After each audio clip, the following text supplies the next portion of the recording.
be done what? Yeah, so there's a Kwabwa right there, you know, setting us straight into the La La Land. I'm talking the world of love, and this segment is very necessary and important. You know, earlier in the intro, we're talking about situations people go through when they are heartbroken, and you know, it goes a long way to affect them. But let's talk about the escape. How do you get out of these situations when you find yourself heartbroken?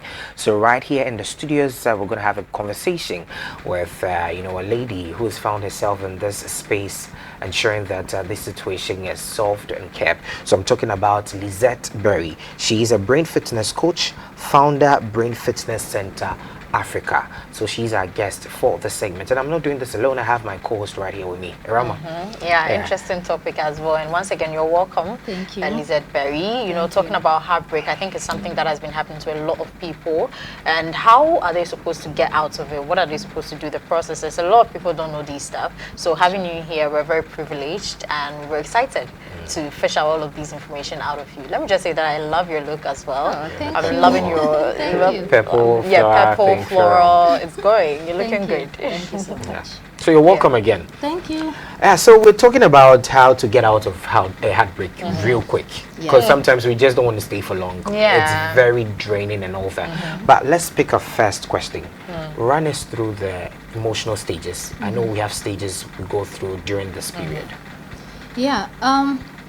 Mostly the first thing, it starts like a shock because you are with somebody that you really like, and you don't expect that they're going to do something bad to you. Yeah. They're going to leave you. The heartbreak doesn't only come when the person leaves. Sometimes they do something some actions that you don't expect them to do.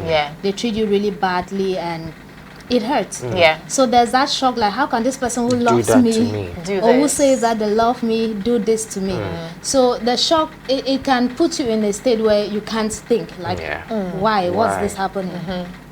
And then the next stage is you start obsessing for answers. Because the person has just done something that doesn't look like them or what you expect. Funny enough, even for people who are in very bad relationships, there's always that hope that things are going to get better. So they are not hoping that the person is going to leave them.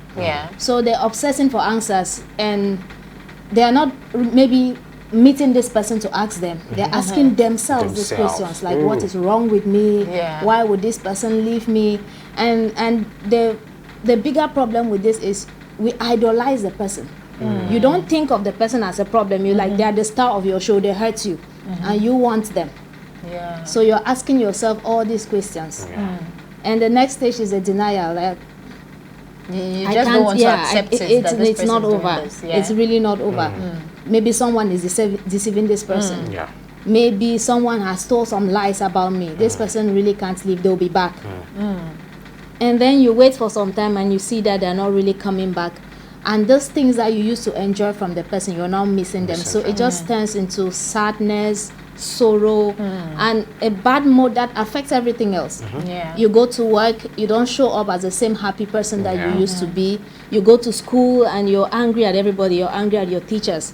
So it's just some deep sorrow, and at this point it starts feeling like you can die.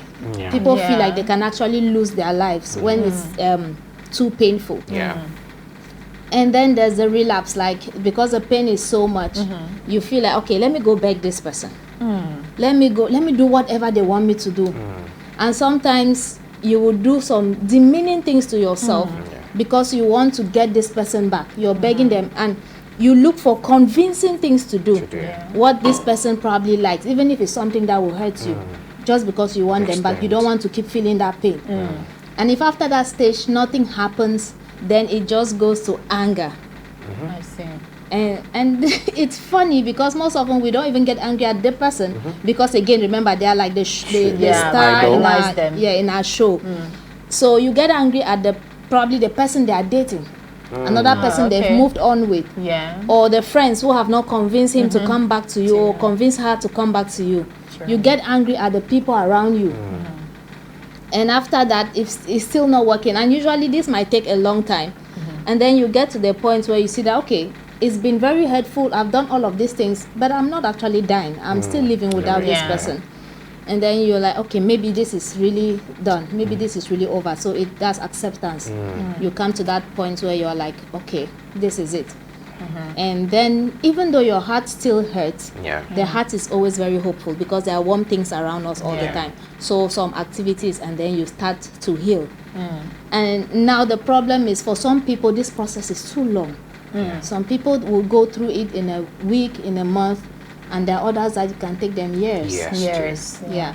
So usually the faster you go through it, the better. Okay. So I want to find out with the duration you pass through this process, because we've spoken about shock, answers, denial, relapse, anger, and acceptance. Does it take a different, I don't know, is it like, let's say for instance me, is it something particular about me that is going to extend the duration I'm going to go through this process, or how does it look like? Yeah, what do you think about yourself? Your what self-worth. do you think of, okay. What do you think about yourself? And also your level of mental toughness. Okay. Are you able to navigate these emotions without breaking down? Okay. So it depends on your level of mental toughness and what you think of yourself. If you are that person who is always looking for people to love you, then you feel that you don't deserve it. You might never find somebody like this person. So you'll be doing everything to get them back. Okay. But you spoke about answers. We're looking for answers when we go through this process. Is it necessary we find answers, and within the process of finding the answers, should we go to the people to ask them, or is it supposed to be personalized each and every time? Okay. One thing you learn about the brain is that every brain is unique. No. Even if two people are in the same situation, they don't perceive it the same way. Okay. So normally we don't give the same answers to everybody. That's why in brain fitness coaching is different from regular coaching or traditional coaching, because you don't give an answer to a group of people. Okay. It depends on that person's perception and how their world is. But it's a process. Sometimes you need to go through it. It's like sometimes the only way to get through or to get to the other side is to go through the fire. So you can go through it. It's okay to ask, like, why is this happening? But the obsessing, when it gets obsessive, that's a problem, because you might ask, you get the answers, yet you're not inner convinced. Man is not convinced. You are looking for other reasons, and other questions keep coming up. Okay, so you mentioned something like, because we want to get the person back, we're going to do stuff that demoralizes, that demeans, our own moral values and all of that. So at this point, would you say it is a question of self-love? Because we have a lot of people out there. If this person feels like what you're wearing is not good for me, even if I look in the mirror and I'm like, okay, this looks good, but then this person comes in and then he's like, I'm not looking beautiful. Because of that, immediately I start seeing the flaws in what I'm wearing and all of that. At that point in time, would you say that this person lacks self-love, and what should the person really do to be able to bring back that self-love for the person? Okay, going back to your ex, I think we've all seen this song online. Someone says, I'm a fool if I go back. Go back to my ex. Sometimes you're going back because you really want to get closure. It makes sense, but again, the problem is how long. Like how long, or when you're not able to process any logical conversation, it's a big problem. Now, self-awareness is a thing that most people struggle with. Generally, not only in relationships, people struggle with. So you want your boss to validate you, you want your friends to validate you, and you become reactive, a reactive person. Nothing motivates you from inside. And if people around you, the things or whatever they say is what will give you that motivation for your life, you always crash. Because 100%, there's no way that everybody will be satisfied with what you do. So it's important for everybody actually to build that self-awareness. Get to know your why am I doing this, and am I confident about this? That's confidence that comes from not the appreciation you get from people. If people appreciate you, you take it, it's good. Like, thank you, I'm happy. But you should feel good about yourself before the appreciation comes. Interesting. Because talking about this, we have a lot of people, where they're questioning themselves, even if they feel like, okay, I'm looking good, what I'm doing is productive and stuff. But then when people come in and say she's not even doing a good job at that is when the person starts to feel like maybe I'm actually flawed, maybe I'm actually not perfect. But then deep within, you're actually good. You're actually, on the right track and all of that. So still talking on heartbreaks and all of that, talking of the duration or what the person actually does to be able to get over, this heartbreak. Let's touch on some of these things as well. What somebody does. Okay. There are several techniques that people can use to get over heartbreak. But if I will mention some 3 things that are important, we just talked about self-awareness. You really have to work on who you are. And know that it's not always about looking for people to love you. But you can also look for people to give them love. And if you don't have any love within you, you don't love yourself, you can't give love. You see, so that's one. And then there's social support. You need people that can support you. You need good friends who can. Sometimes even if the friends are going to talk trash about the person, so it helps to some extent. You feel good about it. You vent. They just need to stimulate some things for you to forget that situation. They might take you out, hang out, have fun, because you need something else, a different energy from that one that you're obsessing over. So that's social support. It can also be church. Like a church community. You go there, you pray together. It works for some people. You have the fellowship that you have with your fellow church members. And in our part of the world, there's a not in our part of the world, everywhere, people have that challenge with expressing things that they've gone through because people will gossip about them. They're going to judge them. They'll judge them, all of that. Or people, the most common one is many people seem to think that you are not strong enough if you're going through a heartbreak, and it's like, oh, get over this thing. So like you're a man, how can a man be crying over a girl? See, so they say some of those things, it's affecting your mental health, and people are throwing things at you that would instead bring you down. So it's just wise to learn how to make better friends when you're growing up.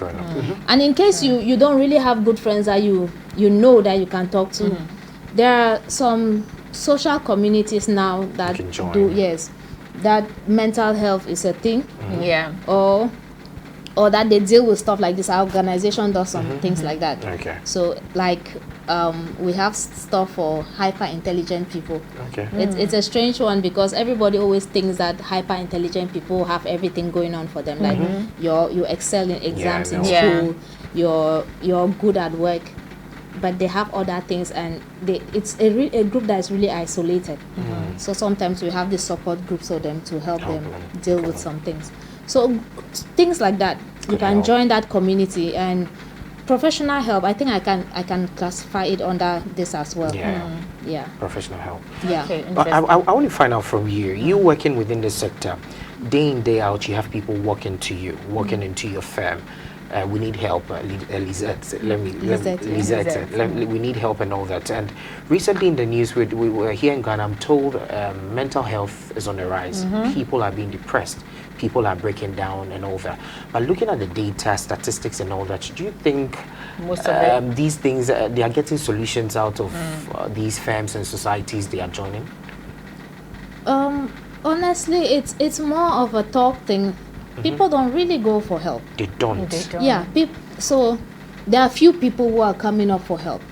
Many people are still very stigmatized about mental health issues. Not to cut you in, I want to speak. Let me be the voice to these people. Is it that the structures are not well, or what exactly is the problem? Why people can't man up or come up to you people seeking for help? What is the problem? I think most organizations are still in the stage of creating awareness, not really solutions. Most people there are so many organizations creating awareness, like this happens when there's mental health, but not the solutions. There are few that are doing solutions. And it takes time to actually get people to warm up to it. There's also the thing like, you have to pay for these services. If somebody is really in a bad shape and they need help, sometimes, but you have to, it's your job, you get to charge for that.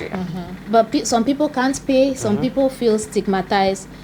Sometimes some of the things that you tell people to do actually seem like it's not true. Yeah, there are some of them that sound ridiculous actually, but they work. Okay. So a matter of belief. Some people don't really believe that, and some people don't even have the let me say confidence to do that. They don't even try it. You see, like at least try. If it doesn't work, then you say it doesn't work. Try. Okay, interesting. But I'm still talking on, heartbreak. So we have a lot of people. I think I've had some friends as well. Some people can stay in relationship for like 4 years or 5 years, but then after the breakup happens, you don't really see an impact on the person. But for someone that has been in the relationship for like 1 month and then the breakup comes in, the person feels so attached to the person even after 1 month or just 2 months, but somehow the person has gotten so attached to the person. So would you say the years or the way your relationship is with that person also has a role to play into how the heartbreak is going to have an impact on the person's health? Yes. Sometimes we are talking about just dating, and other relationships are marriages. Marriages. Some people have been in marriages for a long time, and then one day somebody leaves the house like he's going to buy milk and doesn't come back. Comes back. And you have children. You have a whole family. You have friends that will be asking you questions. And it's like your whole world can really stop, because it's not just your emotions you're dealing with. You have to deal with your kids' emotions. So the intensity, the duration of the relationship can affect how bad the breakup will be. But again, the individual, how tough you are mentally helps. Now, talking about that duration, love is like a drug. When you start loving, there are these happy chemicals that are released in your body, oxytocin, dopamine, and so on. With some things like food or some exercises, you might get few of these chemicals being released. But love releases all of them.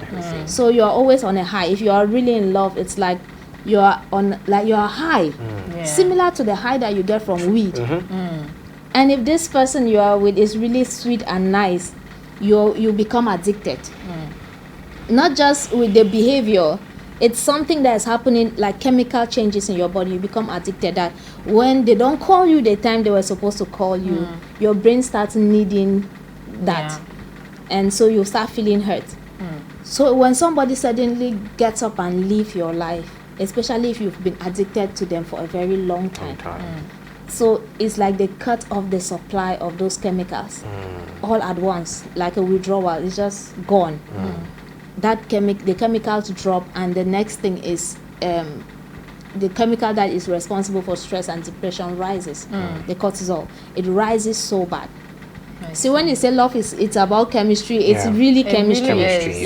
It's those chemicals affect our behavior, because when this stress or depression chemicals are more, what happens is the part of your brain that thinks logically is hijacked. So you can't think logically, no matter how much everybody around you is pointing and like, this girl has messed up your life. This guy has done this to you. You don't see it. They are still the star of your show. We have a lot of people bringing in excuses that, no, at least he did this, at least he was this way. But then we outside can see what exactly was happening.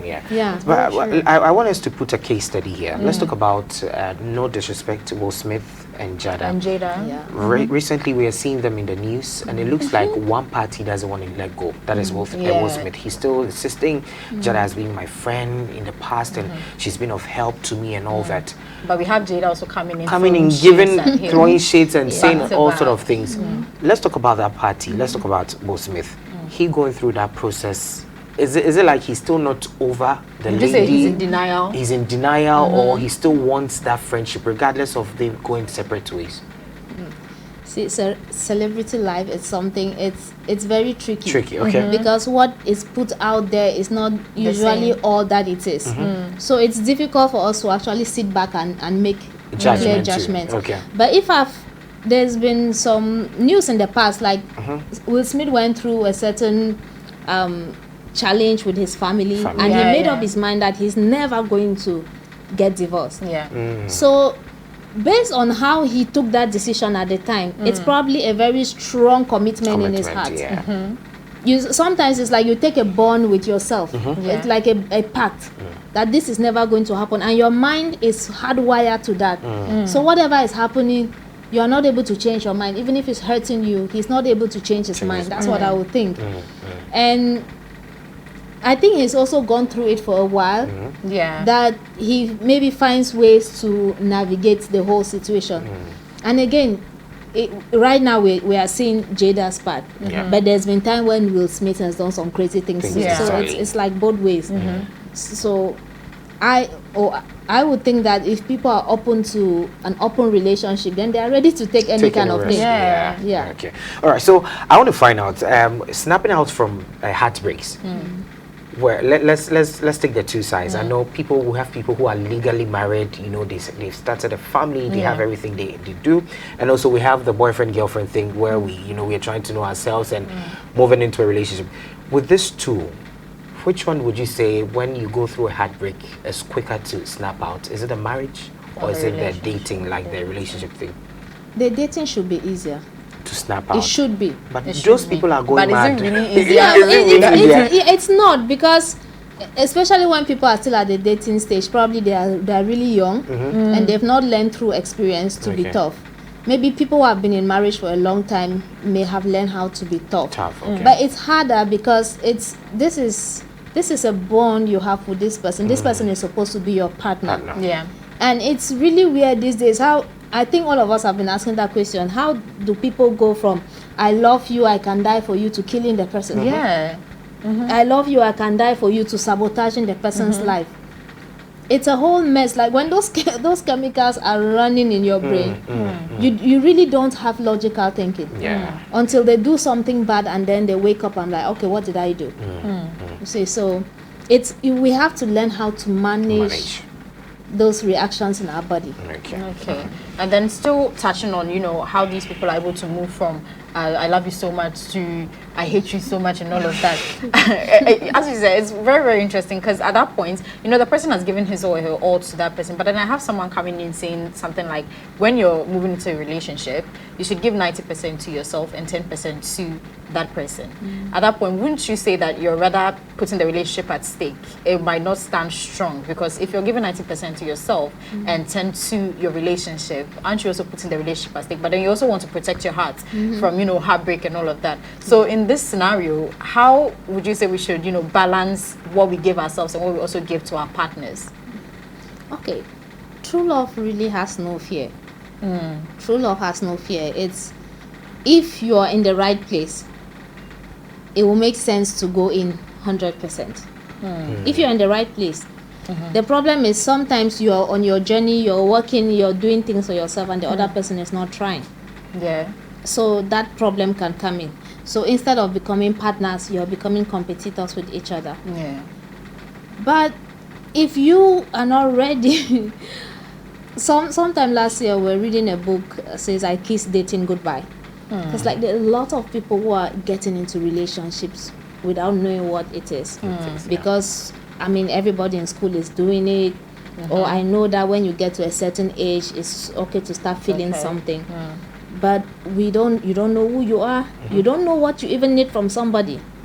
So you're just out there with so much desire and no self-control. So there's a need to get yourself together. To know yourself, to know why you're dating. It's true that not all relationships will end in marriage. But if you are already confident about yourself, you know that I'm coming in to give love to this person. If the person doesn't take your love and they move away, it's their loss. It's their loss.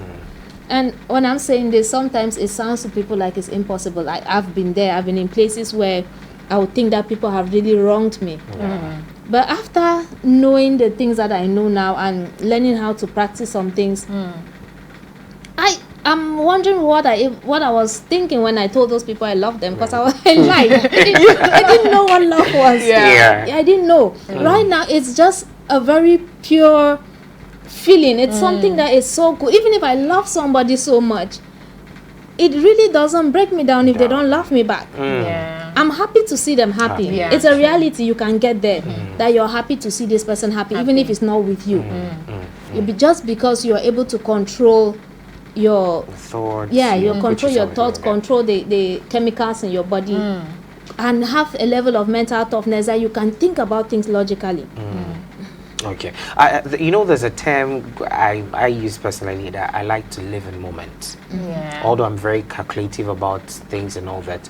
Is it good, you know, for someone, you know, trying to find a love life, moving into relationship, and you have the thought, I live in moments, I really don't care and I'm ready for everything that happens? Is it good to live in moments? You know, that phase. Is it cool? Yeah, if you call it a phase, then it makes sense. Okay. If you call it a phase, like sometimes people are in that stage where they're like, okay, I don't want to commit to anything. I just want to have fun. The problem is, does the other person think the same way like you? Because then you hurt someone. If you both have the same mindset and you're just hanging out, you're having fun, okay.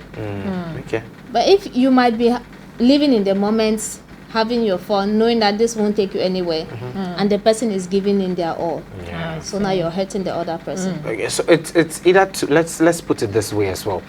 I live a moment. I take risk. I'm open to everything that happens, Anything regardless. That That's their motto. Like I really don't want to, you know, restrict myself. Let me go in there. If I get hurt, I'm going to snap out. We have people like that who really do not care about anything that's going to happen. They are going in. Okay, when it happens, fine. When it doesn't happen, fine. Is it good energy? But you go. Yes, it's a good energy. But you go in like but I'm also ready for whatever happens. It's not like you're going in because you intend to leave this person halfway. That's actually a very good thing. It's a good place to be. You can psych your mind for anything that will come. It's not that you are preparing for failure to happen. You're just being mentally tough. Like it's human beings. It will happen. Things will happen. It is what it is. Interesting. Yeah. So viewers, we're still having a conversation right here with Lizette Berry. She's a fitness and life coach. And, you know, we're talking about heartbreaks, how you can snap out quickly. And I know you're picking one or two information from this, because we find ourselves in a country, or let me say an era, where people are loving anyhow. They are getting heartbroken, depression and all that, and it's affecting their work, affecting the extent it's affecting their families and loved ones. People who genuinely care for them, because they've been broken-hearted, you know, they are not loving back again, and it makes it very difficult. Sad. You know, talking about this, I have a lot of friends or a lot of people who have been through heartbreak, and then because of that, even when you try to send out, you know, your consolation, they push you away. They push the good people rather away. And at that point, would you say that you know, after the person's partner has broken up with the person, we have a lot of people out there that feel like, then I can't trust any other person again. Why does this happen? Why does this mentality set in? Because you keep pushing people away, losing the good ones over the bad ones, choosing the bad ones over the good ones. It just it keeps happening. The anger stage. Okay. Yeah, because you get to that point where every other person is to blame. It's like you're just angry at everybody else. Most people don't have a control over how that is happening, so they begin to like put their trouble on others. And I think because most people don't build their friendships well as well, so when it gets to that point, you're not seeing your friends as support system. So you know that what they will tell you is true. They'll probably be straightforward with you. And you don't want to hear the truth. You want people to pamper that idea that you're having, that idea you have of this person. It's like, oh, this your guy, he's actually a very good person. It's just that probably somebody is deceiving him. Or this your girl, she actually really loves you, but maybe someone came with more money. So like you want somebody to massage you with those things so that you convince yourself. But if somebody is going to be up in your face like, okay, that person they messed up, but you let them, and you have to be able to move away from that. And then you get angry at them because you're at that stage. You're not getting it yet. Okay. All right. So there's something on our form that I want us to look. I saw healthy grieving. We have healthy grieving. Tell us about it. When we say healthy grieving during this period, what does it entail? Two things: the duration at which you grieve. Yes. Okay. And secondly, if your grieving is balanced up with logical thinking. Okay. Yeah, so a whole year grieving somebody who has messed you up, to an extent that it's affecting the other parts of your life, your friends, your family, your work. Yeah. You're not doing yourself any good. That's living in the past. In the past. Okay. It's already gone. That person is not coming back. And you're still hoping, waiting for them. So bad that sometimes you're missing the opportunities that are around you. There might be some other good person coming your way, but you don't see them because you're hung up on that person. And the logical thinking, again, that will come down to the chemicals, like what are you doing to balance that so that you're able to think. If you're just a whole trunk of emotions, you won't be able to think through it. Like, okay, there's pain, I'll cry, but then I realize that you get to the acceptance stage fast. Be like, okay, this is true, it's really done. I've asked the questions, these answers I've gotten. You look at them like it doesn't make sense. Maybe you deny for a while, but you see that the person isn't coming. You don't stay there. Maybe you try to talk to them again, and they are still not making sense. Just get to the acceptance first, like, okay, it's truly done. But I just want to find out, is it cool once in a while? Maybe we've parted ways for years, and I just remember something about Lisette and I get into my emotions again and I snap out. Is it something normal? It's not supposed to happen at all?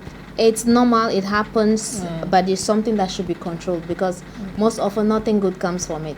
It's like there are people who have gone back to their ex, but at a point where they are actually mentally strong enough and they are just like, okay, I just want to have fun with this person.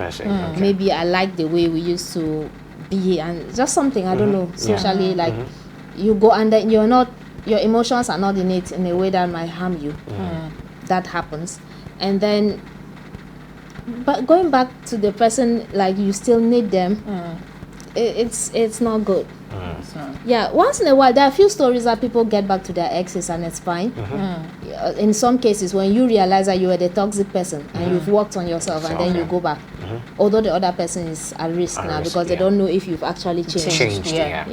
Okay. So should I keep a relation with my ex? Even if it's just friendship or hanging out?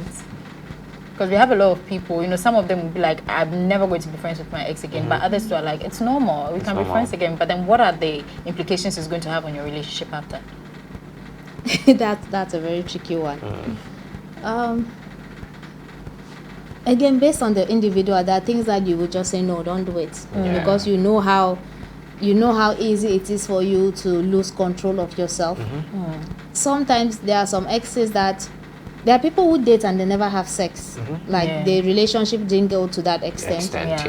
So they might have a certain degree of control around this person. This person might be helpful to them in one way or another. Because I know some people who are even running business now. They are no more together, but they have a business they are doing and all that. It really depends on how tough your mind is. If when people get to that stage where they understand that in this life, sometimes even choosing a partner, we always think that you're going to choose from a good person and a bad person. So it's like if two guys are talking to you, you're like, you see the one that is good and the one that is bad. But sometimes you have 6 amazing people in front of you. And the fact that they're all amazing doesn't mean that you're going to marry all of them. But then are you going to throw away the friendships that you would have had with those people? So I think it depends on how far your relationship may have gone. And these days people are, let me say, going out on dates. I'm not like being in a relationship with people, but you're going out on several dates because you want to make a choice. And again, if it doesn't go too far, those friendships, I think they are fine to keep. So previously, James mentioned someone's case where he stated that this person indulges himself in a lot of working activities just to, to distract him from what has just happened. So at that point, we have a lot of people that try to escape from reality. They don't want to face the reality and all of that. What would you have to say about, something like this? If I say, okay, fine, if I don't want to remember that I've gotten my heart broken, then let me just put my all into my workspace. Let me just keep working back to back from morning to evening. Let me just put my all in. How would you say that's going to affect the person's health? Is it good or is it not good? If you're going back to those things because of the good energy the things bring to you, it's good. It's good. Yes, you're looking again because those happy chemicals that person was giving you is gone. You can get some of them from your friends. You can get some of it from your work. You can get some of it. You get something that you enjoy. So if you go back to your activities, you get exercising is very important. When you exercise, mental exercises, physical exercises, they keep your brain going. So even if you obsess with the exercise, is good. It's good. But mentally, you really want to work on what's going on in your mind. You want to again get to that acceptance stage and be okay with yourself, be okay with who you are after this person has left. Like, okay, they were here, I was probably okay before they came into my life. They are gone, I can start over again. Okay. I think we need to have a part 2 of this conversation because sometimes during the dating period we have women getting pregnant and children coming and it looks like a family and all that, but we're going to put it in a bag and unveil it. Now, just give us an advice, the viewers watching, with goal setting and all that. What should we do after we experience these heartbreaks moving forward? Okay, let me come at that from 2 places. I Okay. think it's more of a prevention is better than cure situation. Okay. We should not wait to get into situations before we work on ourselves. It's building mental toughness is not preparing yourself for trouble, but life is the way it is. It will throw things at you. Life will throw things at you. So you get to know how to manage yourself mentally so that if something like that actually happens, then you are able to get through it. Even if nothing like that happens, you need mental toughness to get out of bed some days. So it's a skill that is important to learn. So work on yourself. Secondly, I think this is a cultural thing that might be a little bit of a problem. Like out here, in some other countries, when you go, you see people moving on the streets in love, hugging themselves, kissing each other. That's something that you don't see in Ghana. No. Except if you're in a particular certain area area with foreigners. And many people look at it like, oh, we are moral people out here, we don't do that. But I think it's a problem because when young people start dating, and I'm not saying that go kissing on the street, no. I'm just saying that people should be open to loving openly. Like when young people start dating and they are scared of who will see them and who will say something. They don't get to go out on dates. And that's how the relationship should start. You should take somebody out. They should go to places, get to learn about them. But because young people are not going out, they are meeting in bedrooms. And have you seen these young boys' rooms these days? There's no chair. They sit on the bed. What will happen? It's going to go into sex without you knowing the person. And so most relationships are sexual without meaning. Without meaning. And it turns, the divorce rate in Ghana is high. It is. It's high. And even like I've spoken with people who are walking down the aisle today and I have other boyfriends that I can't let go. Like they do different things for me. I can't let go. What kind of mentality is that? And there are guys seated there with girls, many girls around them, and they're what's this other one? Like people just, I don't know what word to use. Like they're sleeping around anyhow, and it's okay. It's okay. So far as they are getting the things they need, they're satisfied. So it turns out like if you're not having a money conversation or a sex conversation, there's really no friendship between people. But I think people should learn how to love. Like you should be allowed to feel. From parents to children, tell your children you love them before they go out and some boy says I love you with a packet of Indomie and they are gone. And you are gone. You see, like tell your children you love them, hug them, give them that. All of those feelings produce that good chemical in them. At least my kid sister, because of the way my dad brought us up, so he used to take us out on dates and talk to us. My kid sister goes somewhere and someone is like, oh, I love you so much. You say, yeah, I know, everybody does. Everybody so what does. else? That's cool. That's like, what else? What else you got? You see, so it's more than what the person feels. The friends you have as well. Love your friends. It's okay to feel something that is not sexual. That way your emotions are not overloading on every time someone tries to have an erotic conversation with you. Yeah, so I think it explains it all. So we're far behind time. So Lizette, if people want to get in touch with you, people want to come into your space, how do they reach out to you? Okay, my website, brainfitnesscenterafrica.com. Okay. Yeah, bfcafrica.com. You get Okay. Or just search for Brain Fitness Center Africa. You'll get it, and there are numbers on there that you can reach us. There are emails you can send. You can send them. Okay. The emails will get to my PA, will get to me as well. Okay. Interesting. So Lizette Berry, first of all, just tell us what you do, where you work, and all of that. Okay. So I'm a brain fitness coach, and people always ask what is brain fitness. So it's like traditional life coaching, but with a combination to cognitive neuroscience. So with that concept, like I said, every brain is unique. So we don't want to give general advice. We want to understand the person to be able to advise them. And also, like at the firm, Brain Fitness Center, we help our clients build mental skills that will help them to maximize their potential. The brain is an amazing thing, and many people are living way below what they can do because of these other emotions. The external world is so much on them.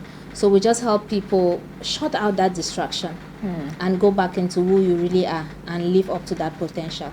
Okay. So we build elite performers. Okay, that's interesting. Okay, thank you so much, Lizette Berry, for joining us in. And we have been speaking to Lizette Berry. She's a brain fitness coach on how we can get over heartbreaks quickly. I know a lot of us find ourselves in that space, so I'm hoping that we've been able to get some of this information from her. As she said, let us love openly. I know in the African community, some people will judge you and all of that, but please, let's love openly and everything will be okay. So very soon we're going to have another entertaining segment. So we'll have another musician here with us. Jubed is coming to perform live. So keep watching Healthy Morning. We'll be right back.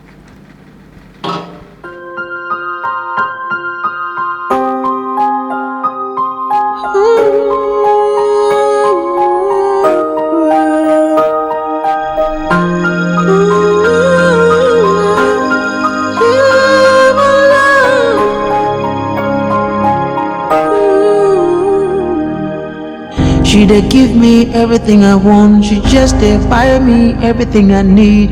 Tryna make love work with me. I wish that this love could be. But if she won't touch me, then she start there annoying me. When she call me plenty, I don't know why.